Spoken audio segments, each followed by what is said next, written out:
Hi, this is Greg Kilstrom. Welcome to Season 3 of the Agile World, where we discuss customer and employee experience, organizational and workforce transformation, and how business can adapt and continually improve in an agile age. The Agile World podcast is brought to you by TEKsystems, an industry leader in full-stack technology services, talent services, and real-world application. For more information, go to teksystems.com. To read more about the topics discussed in this show, you can go to my website at theagile.world and read my latest articles, or get a copy of my latest book, The Agile Workforce, now available on Amazon and other retailers. Hi, my name is Greg Kilstrom, and I'm the host of the Agile World podcast. Today we're going to talk about adaptability and agility in customer experience, and how CX is a shared responsibility within an organization. To help me discuss this topic, I'd like to welcome Steve Pappas, Head of US and CMO at Panviva and host of this podcast at scienceofcx.com. Steve, welcome to the show. Well, thanks, Greg. Thanks for having me. I've actually been really looking forward to being on your show. Thanks. Yeah, looking forward to it as well. I know we had a few false starts, I think. So glad we could make this work. So No problem. looking forward to it. So let's start about talking about adaptability and agility in CX. So when we did talk earlier and prep for the show, you'd mentioned that a great way to be agile in CX was to put in early warning systems so you can make quick course corrections. Can you talk a little bit about that and how how you've seen it practically applied?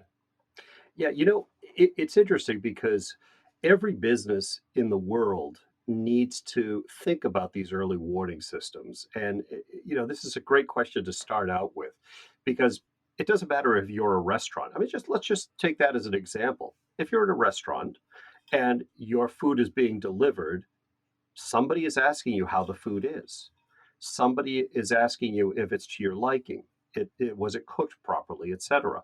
Well, that's the restaurant's early warning system. And why do they have that in there? Well, they have that as a set of checks and balances. They have that to make sure that they're providing you not only a great product, but a great experience and a great service.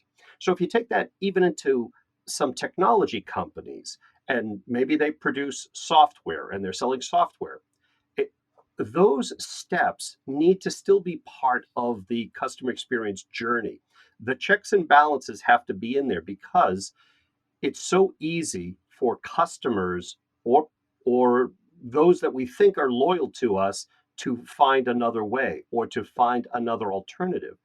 We need to make sure that we are so customer centric in the process that we're not only looking at their entire journey and we're looking at all of the signals along the way, but we can put things in place. I'll give you another example. Um, you know that I run the US for a software company named Panviva, Yeah. and we're a knowledge management company. Now, about 7 years ago, we switched to being a cloud software company, which means you can access us through a browser anywhere. And when you switch from installed software to a cloud scenario, you also have the risk of customers leaving at some point. We call it churn in technology. And so to do that, to make sure that we have covered all those bases, because we're an extremely customer centric company, and obviously my philosophy is the customer is absolute gold in every step of the way. I put various ways in there. One of the things that I did was I put in what we call a pro session, called the Panviva Pro session. No matter what service they've bought, no matter what product they've bought, every single customer gets 1 hour a month to sit down with an expert, and they can discuss things. They can look at new features, new products. They can ideate a little bit about some new project that they've got coming up, or the expert will work the problem for them in a brainstorming manner or what have you. And the reason why I put that into place is that you need these checks and balances, and I call them early warning systems, so that you're always getting the pulse of the customer. You're always understanding whether or not something is not right, something you could Yeah. fix now rather than later. Does that make sense, Frank? Yeah, it does. It does. And that's, that kind of leads to there's an employee experience component to this as well. Cause, I think, you're mentioning this software has a capability to, enable communication, but there's somebody on the other end, whether it's in the restaurant example that you mentioned where there's physically a server going and checking up, and maybe they can read body language even if the person says everything's okay.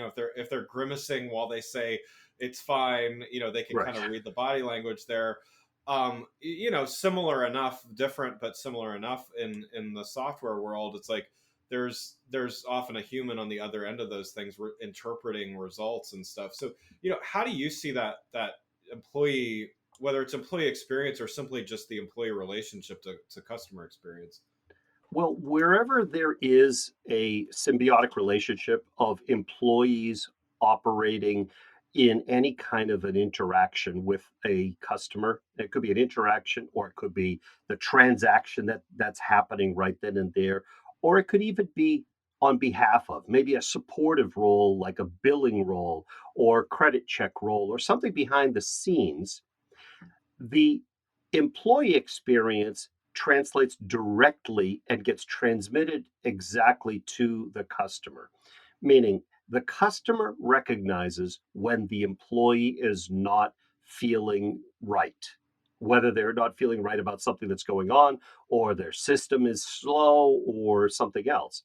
So the employee's experience can unfortunately be transmitted to the customer, which we never want. We never want to show that. We always want the customer to see our employees as right there, ready to help them, able to support and provide the best of care. It doesn't matter if it's in a hospital or a healthcare situation, or it's at the local electronics store, right? So the difference though is we have to think about the employees when we have a CX strategy. So when a CX strategy gets put into place, it needs to be not only a top down method, meaning the head of the organization or the head of strategy, could be a CEO, could be the owner, it could be the proprietor, whoever it is then putting a strategy in place that all others need to follow. But that doesn't take into account the fact that the employees are going to feel like something is thrust upon them.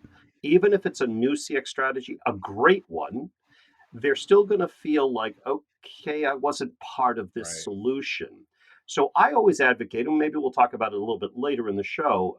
In my simple CX approach, is that we have to make sure that we are engaging the employees at the beginning of a CX strategy because they're the ones that are going to execute on it. They're the ones that are going to make it operational. Because you really can't say, well, we've made these changes, these processes, these procedures, these systems, these have all changed. And now you're going to execute on those. So maybe it's a call center, and all of a sudden, a new CX strategy is put into place. Some training might have happened. But when the rubber meets the road, how does operator number 27 in Omaha, Nebraska realize what the changes were? Do they go over to a drawer and take out this big map, this customer journey map, and figure out where they are at every point? That's like driving down the highway and having the physical map up in front of your face. You Yeah. don't know where you're going and you can't handle what's thrown at you by the customer. So I always say that it's better for the employee to be part of the process to uncover the gaps so that let's get them out on the table and let's have a sharing atmosphere so that they're not only part of figuring out where the problems and the gaps are, but now you're going to have a very engaged switch on set of employees ready to carry out the new process, and Yeah. that translates directly to the customer, and the customer can hear the smile in their voice. Yeah, I mean, because to your point, you can have the greatest strategy in the world, but if no one is executing it, it's just a really nice document that someone created that sits on a shelf somewhere or on a Exactly. desktop somewhere or whatever. And yeah, and so you referred to your to simple CX, to your methodology. Why don't you explain a little bit more about that, and how does it differ from some of the other schools of thought? So I've been involved in CX as long as I can remember. Before it was called CX, it was called customer centricity. Before that, it was just how to handle the customer. And I pretty much had no choice in the matter. I grew up in a family of businesses.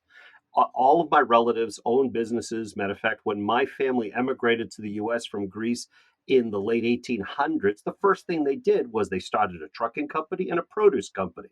A few years later, they started a candle making company. So there's such a pedigree in me. And unfortunately, growing up, my dad died when I was 5.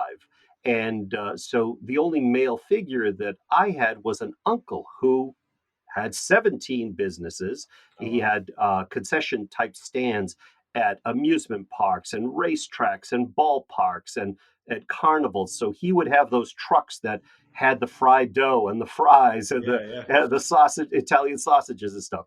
And on Saturdays, when I had him, or he had me, I guess, we would drive to different locations. I didn't know what we were doing. All I knew was I was going to go visit some like arena or I was going to visit a carnival or something and I was going to have a meal. He was mystery shopping. And I learned this very early on, but I didn't know what I was seeing because he used to write in this little notebook with the tiniest little pencil that he used to take his pocket knife and sharpen with, and that pencil was always behind his ear. And he would write things down like didn't tip his hat. I didn't know what that was. And he would write things like cold, the food was cold, or and he would sit back and I would say, "How come we're not ordering?" And he would say, "No, we're just watching." And oh, okay, but I'm hungry. Right, A right. little kid. Yeah, you're a kid, right? Yeah. And I was watching him just watch the business because people didn't know him. They knew the general manager of each location, but he would mystery shop at right and left. And it's like that throughout my family. So I had no real choice in the matter. But what I learned along the way was there are methods to how you treat, but you've got to feel it, right? You've got to really feel and pain for the customer and understand the customer's problems.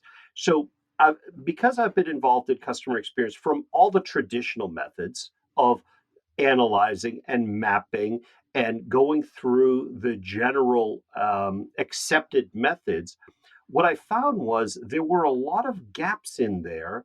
And I noticed that the employees weren't really well represented in most of the traditional methods. That um, it was hard for people, the general from middle management down, to really grasp onto it. So I was looking at a lot of the CX strategies that just were not seeing the light of day because along the way it started being like a game of telephone. It would come down through the layers of management and all of a sudden it just fizzled out. Yeah. So what I set out to do was I really set out to do something that was, as I said earlier, a top down but a bottom up. So that everybody, including the transportation department, including the lunchroom department, including the folks that handle the facilities, everybody can understand what CX is. They can understand how to do it and approach it from a very simplistic perspective and they can be part of the solution. That's what I set out to develop with this methodology so that everybody understands it from day one. And it's not hard, it could be facilitated very easy. Yes, you could go deeper with it and it could become an evolution. So it's meant to even evolve within an organization. But in a first pass, everybody has a say. Yeah. Yeah, I mean that's so important, I think. And so, how do you what is a realistic expectation as far as this may be hard to, generally articulate, but what's a what's a realistic expectation for an organization to have that, when you talk about everyone understanding CX, what exactly does that mean? How in the weeds are they getting, and what should the expectation be? That's a really good question because the goal here is not is not really to make it an in the weeds kind of a scenario, but to elevate people's thinking in the business, right? Mm. To get them out of the weeds and get them thinking how we can get better in touch with our customers to develop better relationships so that we can scale and sustain a much longer relationship. And what that really means is, how can we increase our business with them? How do we make them want to work with us more because we're making things frictionless and we're able to recognize our faults along the way because nothing's perfect, but recognize along the way what we need to do. So this is more about changing mindsets and giving them a way to view how the customer relationship should look. Along the way, yes, you do recognize where the gaps are. Some of the gaps are not just internal. It's not just something that we do differently. Some of the gaps are externalized, and you've got to look at those because there are a few steps here, but nothing's hard about it. It's it's a very simplistic type of approach, so that you can really get into the mind of the customer better than the traditional methods, and at the same time you get an actionable plan at the end of each step so that now you've got something to say, okay, well, here are the actions we've got to take. Let's put these into place, and then once we do that, let's move on to another one, Yeah. because it's meant to be bite-size CX strategies. Nice, nice. I like that. And what role does measurement play in that? Is everybody kind of bought into that part as well, or like how how I guess how read into some of the CX measurements is the average employee in that case? Well, there are measurements at every step, right? So Yeah, we tend to use a slightly different scale, but there are measurements on every single step within the process itself. The Again, not the traditional approach, but it's meant to be something that people have the ways of having their own checks and balances, no matter what job they do, because not everybody really is thinking about CX. It should be something that is organic, that just happens. It becomes woven into the culture and into the fabric of the organization. It's just like, when you sit down and you develop a new vision statement or a mission statement, how do you make that part of the fabric of the organization? right. It's the exact same way. Remember, when you develop a vision statement, it has to be simple, it has to be attainable, and it has to be something that everybody in the corporation buys into. And your mission statement has to be what faces the world. Well, Yeah, you need to do the same thing with CX. It's almost like when we talk about service level agreements, SLAs, in all parts of business, it's almost developing a CXLA, your customer experience approach to that, the CX level agreement. What are you as a company willing to promise your customer? yeah. Now, there are I like that. there are It's good. companies out there that make that promise. I mean, you could look at some fast food, Chick-fil-A versus others, Right. right? What's the promise you're willing to put out there in that statement, in the vision statement, the mission statement? Change it. Change it to be customer experience focused, right? And then make that promise and figure out how the organization backs it up, and you could stick to it. Great things happen when you approach it from that perspective. Yeah, yeah. I really like that that way of looking at things. So from what I've seen and what's often talked about is most organizations will say, hey, we love our customers and, we want to do right by them and customer service is key and so on and so forth. But when it comes to actually investing in meaningful improvements, that becomes another thing. Often they're prioritizing short term things and not necessarily keeping the holistic CX, customer experience in mind. What is your thinking in helping organizations to kind of prioritize CX initiatives? Like, does simple CX and this way of thinking and getting everybody involved, like, does that help with making more meaningful investments? Well, it's an interesting question because um, it doesn't need to be a big bang theory, right? Yeah. It doesn't need to be done that way. What it needs to be is as I said earlier, it needs to be woven into the fabric. So it needs to be done in bite size, attainable, and actionable steps because CX in general is never done. It's Right. a living, breathing organism within the business. So because it's never done, how could you ever approach it with a big bang? You can't. You have to have that organic growth and buy-in from every level of an organization. So by looking at it in a more simplistic view, you have a better chance of it penetrating all of the layers within your organization. And since you're looking at it from the outside in, from the customer's perspective inward, now the customer gets all the benefit of all that work.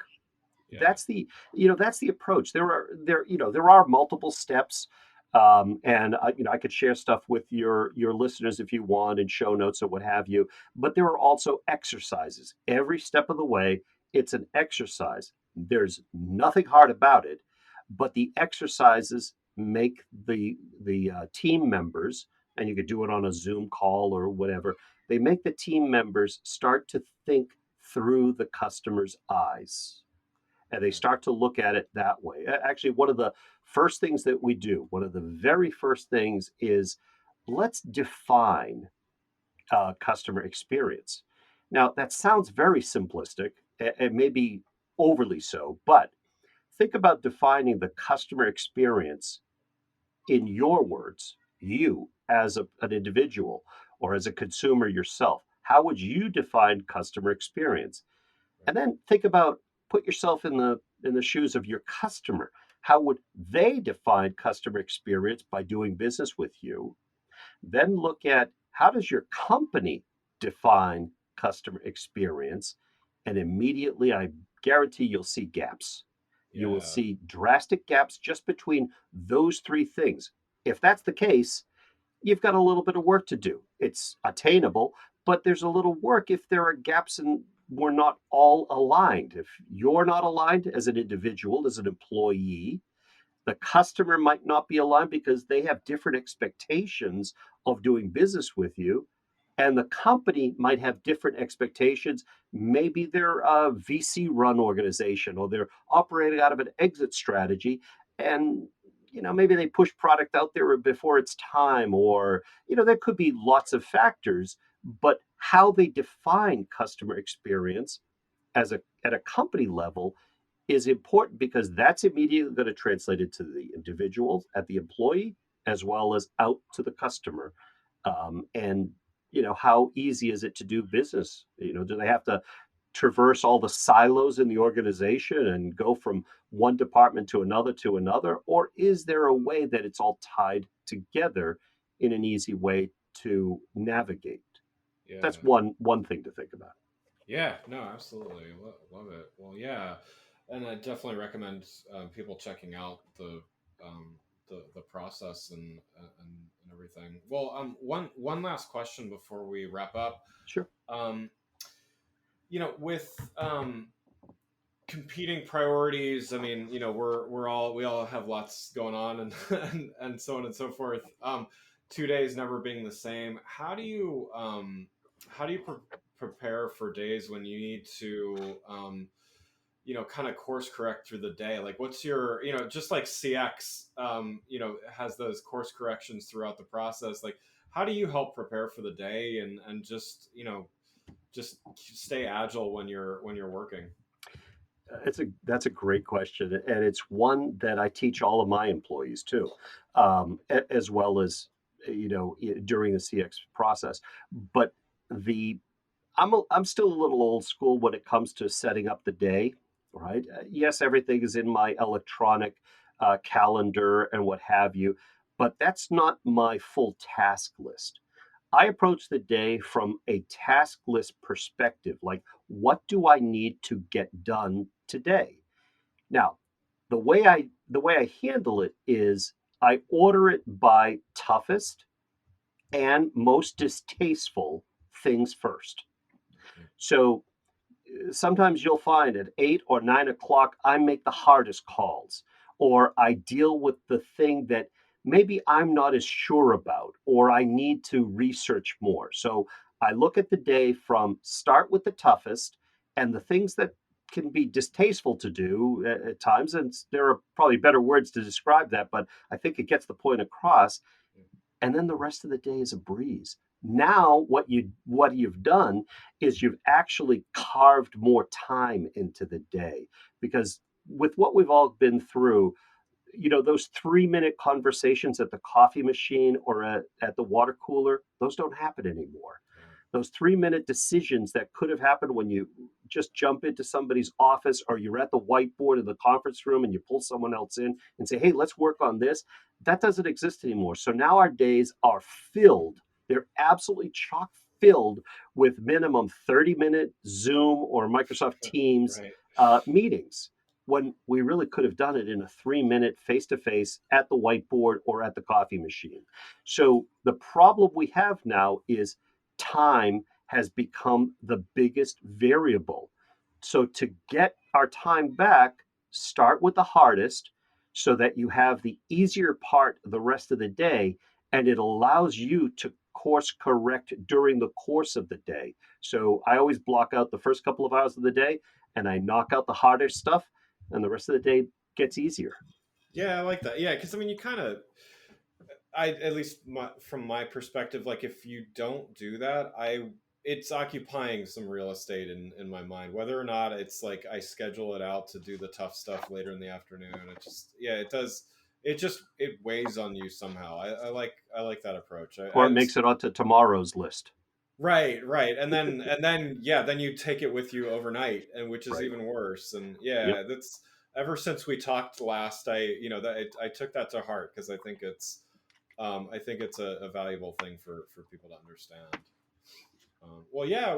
Steve, thanks so much for joining the show. For everybody listening, what's the best way for them to keep up with what you're doing? Well, they can get me at scienceofcx.com.